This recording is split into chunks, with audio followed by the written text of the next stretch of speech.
ನಿನಗಾಗಿ ಮಾಡಿದೆ ಸುಳ್ಳಾದ ಜಗವನ್ನು ನಾನು ನೀನಷ್ಟ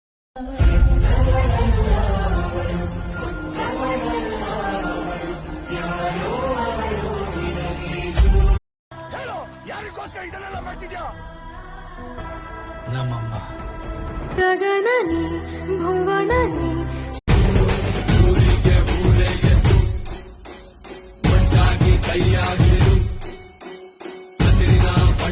ನಾನು ಕುಣಿತೀನಿ, ಕುಣಿಲ ನೀನು ಕುಣಿ ಬಾ.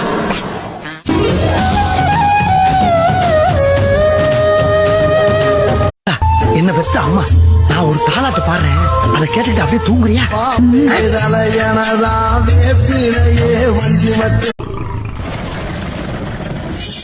ಸುತ್ತಮುತ್ತ ಹತ್ತೂರಿಗೆ ಭಾಗ್ಯ ದೇವತೆ ನೊಂದು ಬೆಂದು ಬಂದ